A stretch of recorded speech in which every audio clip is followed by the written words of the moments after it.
video I didn't want to make, but hey, just after you saw me spooling my winch rope in, my winch stopped. It's a bit unfortunate.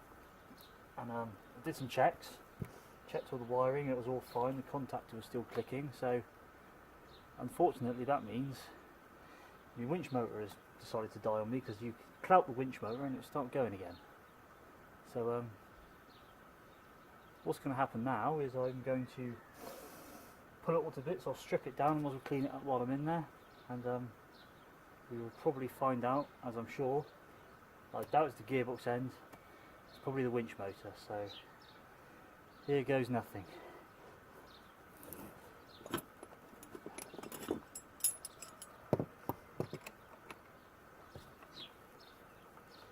remember, on these type of terminals you don't want to twist them off, so one goes one way, one goes the other. Stops you turning off the contacts inside.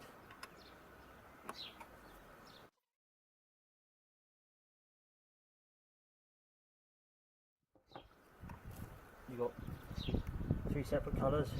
You've got the yellow, the blue and the white. So you've got the white onto F1, the blue goes onto F2 and the yellow goes onto the armature.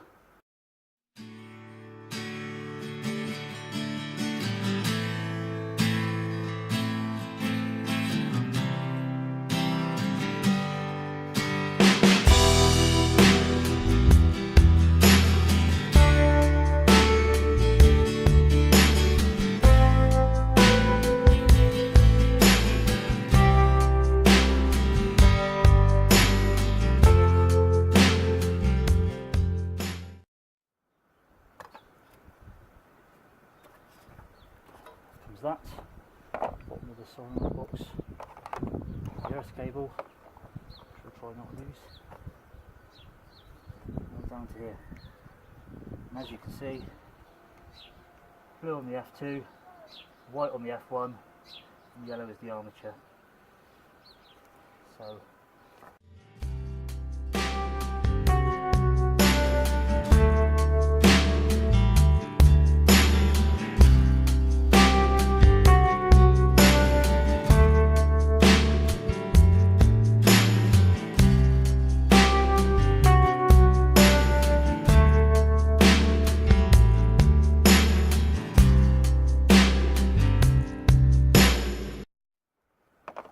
out of the way, I can more clearly see the wires. Now I'll fit it on there. What I'll probably do is, before I try and undo these, I'll take the motor off completely. So let me just go grab a couple more sockets. Got to be careful of these, especially if you've got a winch that's not been touched for a while. These are big long bolts, they go all the way through.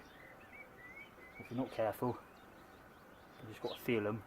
There'll be a bit of give in them, a little bit of give, not much, but there will be, and they should crack off.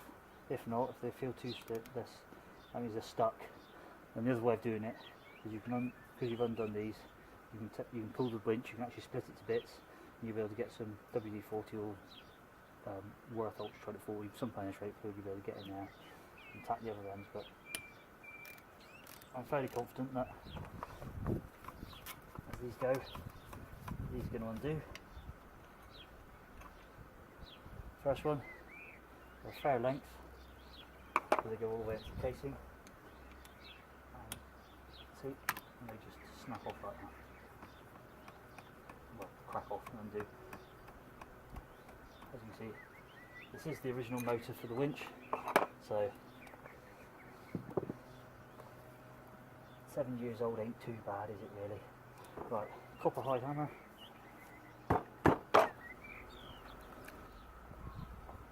Right, so I've put the motor off, and instantly you can see inside the end cap a few traces of rust, some mucky water, so obviously some water's got in, even though last time I was in here I had put some silicone around there just to gently try and seal him. So it's obviously some of my previous antics. If you saw my title video, you'll see those vehicles going through the river. I went first and this winch was on the front of my 90 then, so it's not surprising. Then you can look at the main body of the motor. Definitely some rust spots on there. You can look at the armature. That will probably clean up. So what I'll do, I'll keep this motor as a spare because bearing's still sweet as a nut, but I think I might just replace it because it's a good excuse for an upgrade, isn't it? So we'll do that in a moment. And then this is the main body of the motor. You see this is you've got the 4 magnets, and you see the brushes on the end. Brushes move really freely. Don't put WD-40 on, use something like brake cleaner or contact cleaner. So they're all good. And see what I mean about when you're undoing them. So you put 1 spanner on that bit, you put 1 spanner on there, and you twist, because otherwise you'll twist this and you'll break these contacts off, and that'll completely and utterly knacker the motor. Not something you want to do. So yeah, this is this end off. It's the motor I will clean up later. It's inside the drum. All the rubbish and gunk that's got in here. Again, you can see a line of silicone because I did try and seal them last time, so get some of the water out. Bearing that end's still good. You can see, I can illustrate here. This is the bush that the drum runs on, and it's kind of like bunched up slightly at the top. So what's happened is, if you'll come out, I'll get them out in a moment, and I'll show you. The corrosion in the aluminium's actually pushed this tight, so it's actually made the drum harder to turn. So let's move on to the gearbox.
When you go like that, it's released, it's turned, all good there. Make sure there's coupler, little 2 ears, goes between the lugs there. It should be free like that.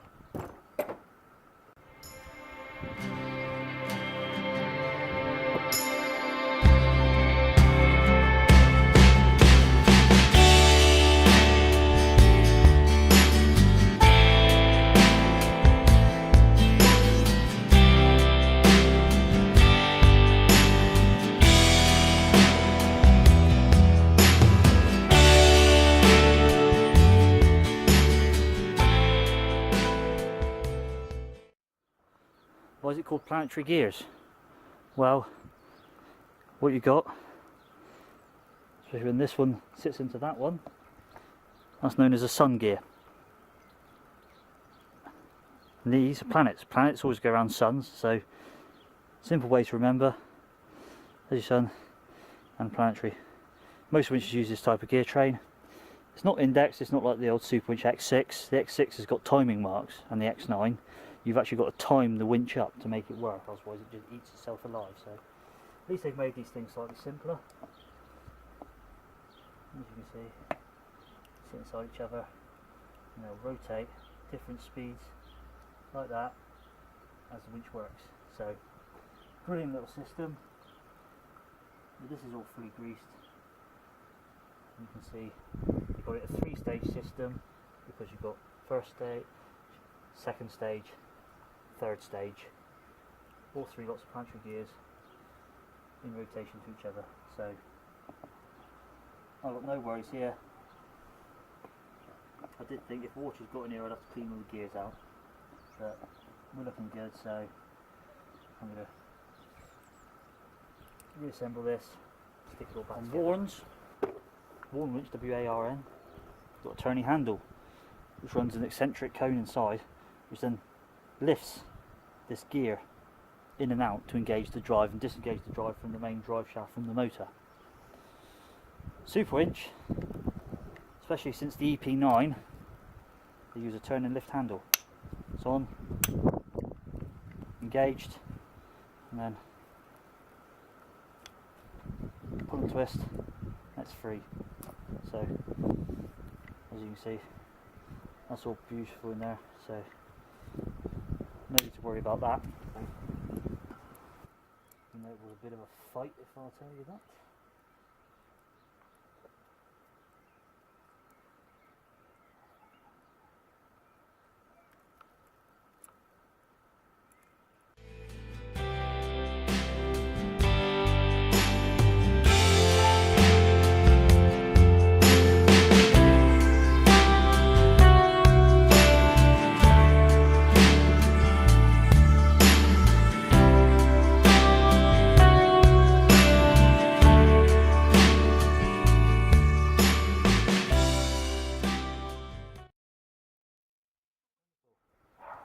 So, remember what I said? It's 2 hours. Go. Each side of it.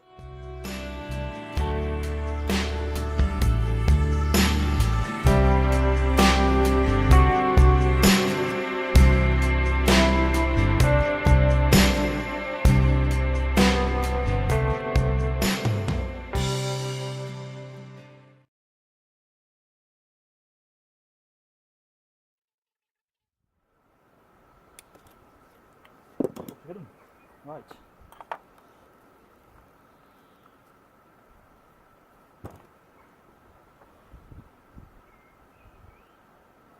You see, there's still a gap on this one, so you see, this is the motor end plate.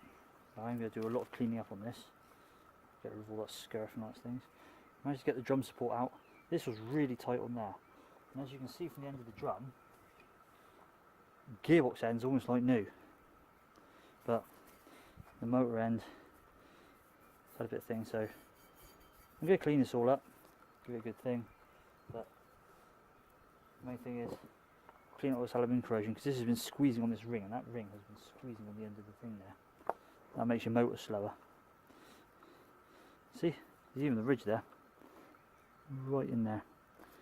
That's actually supposed to sit each side of that, and this was clamped firmly together, so as we're compromising it, makes the motor work harder. So, best thing to do, clean all this out, make it good as new.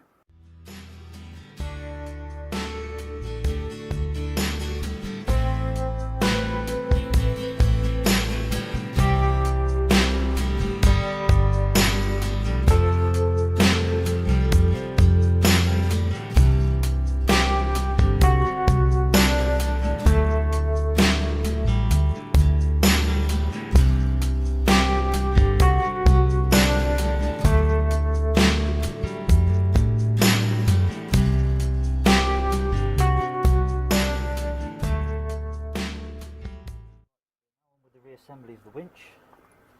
Done a few little bits and pieces in between.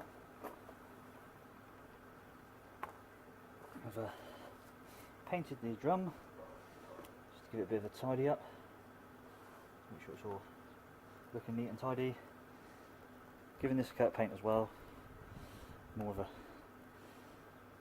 function thing rather than fashion, just to clear up the rust bits. I've also noted on the EP9.5s. EP9s will have two. I said essentially the motor is open to the world. There'll be a hole there and a hole there, which you can see from the inside of the winch drum on the support here. On the EP9.5, there's only one at the top, but it still lets water in. So what I've done, gunked that up with RTV sealant, and done that as well.